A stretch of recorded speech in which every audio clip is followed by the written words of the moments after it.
Венгрияның Нагирев ауылындағы улаушылардың тарихы 1914 жылдан басталады.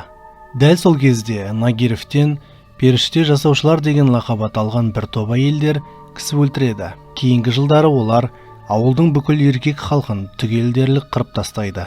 Бірақ олардың уәжі толық анықталған жоқ. Бұл әйелдер кім болды? Олар не үшін өлтірді және бұл күрделі іс қалай аяқталды?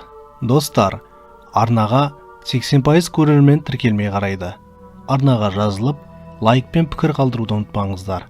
Бұлар мені шабыттандырып, келесі видеоның шығуына септігін тигізеді. Венгрияның орталық бөлігінде орналасқан Нагирев ауылы тыныш және көзге көрінбейтін жер болатын. Барлық тұрғындар бір-бірін танып, қоғамда тату-тәтті өмір сүрді. Бірақ елді мекеннің басты мәселесі тұрақты дәрігердің жоқтығы болды. 1911 жылы ауылға күйеуі түсініксіз жағдайда хабарсыз кеткен Жулиан Фазекас есімді акушер келген соң бәрі өзгереді. Дәл осы сәттен бастап 50-ден 300-ге дейін құрбан болған Нагирев уланушыларының қорқынышты тарихы басталады. 1910 жылдардағы Венгрия саяси шайқастардың, өте кедейліктің және әйелдер үшін мүмкіндіктердің жетіспеушілігінің сахнасы болды. Некенің көпшілігі үйлестірілді. Жасөспірім қыздарды отбасылары өздері үшін таңдаған ересек еркектерге күйеуге берді.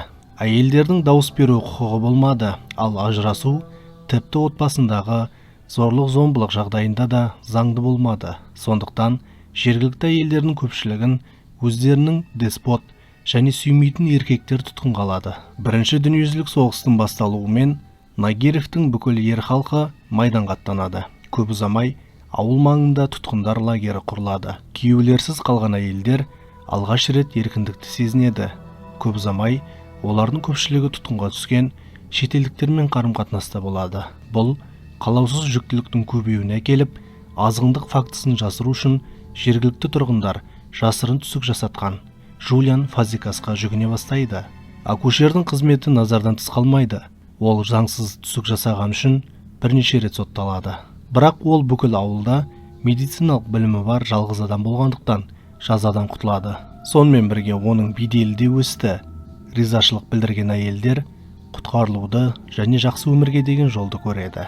Соғыс аяқталғаннан кейін кейбір ер адамдар ауылға оралады. Бірақ қазірдің өзінде мүлдем басқа адамдар, кейбіреулері сол кезде нақты ауру ретінде танылмаған посттравматикалық синдроммен ауырады.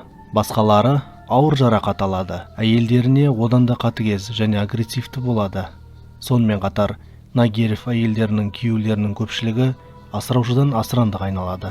Бұл олардың қысқа мерзімді бостандығына нүкте қояды және әйелдерді қайтадан күнделікті өмірді жек көретін құйынға тартады. Ауыл адамдары Жулианмен жеке тәжірибелерін бөлісуге дағдыланғандықтан күйеулері майданнан оралған соң тағы да кеңес сұрағанымен күтпеген жерден акушер мәселенің дәстүрлі емес шешімін ұсынады. Фазекас әйелдерге шыбындарды ұстау үшін жабысқақ таспаны дайындайтын мышьяк ерітіндісі туралы айтып береді. Инфрақұрылымы жоқ және сенімді су көздерінің тапшылығы бар Нагиревте мышьякпен улану тамаша қылмыс болып көрінді. Фазекас әйелдерді күйеулерін уландыруға көндіре бастайды. Оларға оның ерітіндісі денеде табылмайды деп уәде береді. Ол көп ұзамай удың әсерін көрсетіп, ауыл тұрғындарының бірін улайды. Оның өлімі ешқандай күдік тудырмайды және бұл қырғындардың сериясының басталуы болады. Әйелдер өздерінің күйеулерінің тағамдары мен сусындарына улы ерітінді құяды. Алайда Жулиан көп ұзамай ауыл әйелдерінің күйеулерін улауды ғана емес, бақытсыз некеде туған ұлдар мен қыздарын күйеуге беруге келіскен әкелердің еркіндікке де кедергі келтіретінін айтады. Мұндай көзқарас Нагиревтің бүкіл еркектерін жаппай улана бастауына келеді. Тарихшылардың айтуынша 1914 пен 1929 жылдар аралығында періште жасаушылар атты топтасқан әйелдер 50-ден 300-ге дейінгі ер адамды өлтірген. Улаушылардың ақыры қалай ұсталғаны белгісіз. Бір нұсқаға сәйкес жақын маңдағы қаланың медицина факультетінің студенті өзен жағасында суға кеткен ер адамның денесінен мышьяктың жоғары деңгейін анықтап тергеу жүргізеді делінеді. Венгр-американдық тарихшы Белла Бодо ұсынған басқа нұсқаға сәйкес қырғындар жергілікті газетке Нагирев тұрғындарына көптеген қылмыстар жасады деп айыпталған анонимді хат келгеннен кейін белгілі болады делінген. Қалай болғанда да билік көп ұзамай ауыл зиратында жерленген ондаған мәйіттерді эксгумациялауға мәжбүр болады және сарапшылар қазылған 50 мәйіттің 46-сында мышьяктың үлкен дозасы бар екенін анықтайды. Тәртіп сақшылары күдіктілерді ұстау үшін ауылға келгенде Жулиан Фазекастың әлдеқашан қайтыс болғаны белгілі болады. Өзінің үмітсіз жағдайын түсінген әйел өз-өзіне қол жұмсаған. Қалған қылмыскерлер ұсталып, жауап алынады. Бірақ олардың айғақтары әртүрлі болады. Кейбіреулері кек алу мақсатында қылмыс жасадым деп мәлімдесе, басқалары оларды үнемі ұрып соғатын агрессивті күйеулермен бір шаңырақ астында өмір сүргісі келмейтінін айтады. Ал үшіншілері өз ісін мойындайды. Ал кейбіреулері жек көретін күйеулерінен, балаларынан және туыстарынан құтылып, мұраға ие болуды армандаған. Бұл атышулы іс кең қоғамдық наразылық тудырады.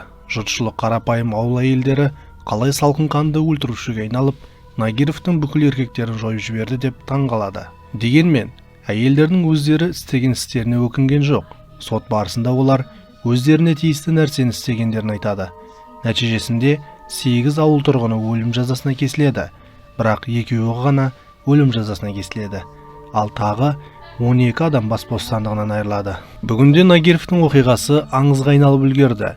Ол үнемі жаңа қауесеттер мен жалған мәліметтерге толы болды. Осылайша әртүрлі қызмет саласының өкілдері болған оқиғаға қатысты жаңа зерттеулерді жүйелі түрде бастайды және осы оқиғаға жарық түсіретін көбірек фактілерді табуға тырысады. Сонымен қатар сол кездегі оқиғалар кинода бірнеше рет мәңгілікке қалдырылды. Алғашқы фильм венгриялықтардың шалғай ауылындағы қырғынды баяндайтын Иккуб картинасы болды. Ал 2005 жылы Періште жасаушылар атты деректі фильмі жарыққа шықты. Бір қызығы, Нагировте уланғандар туралы деректі жоба шыққаннан кейін бірнеше жыл өткен соң, осы қылмыстар кезінде сол ауылда тұрған Мария Гуня есімді әйел BBC-ге өзінің көзқарасы туралы айтып береді. Ол үшін кісі өлтіру себептері айқын болады. Уланулардан кейін ерлердің әйелдеріне деген мінез құлқы айтарлықтай жақсарды деп баяндайды.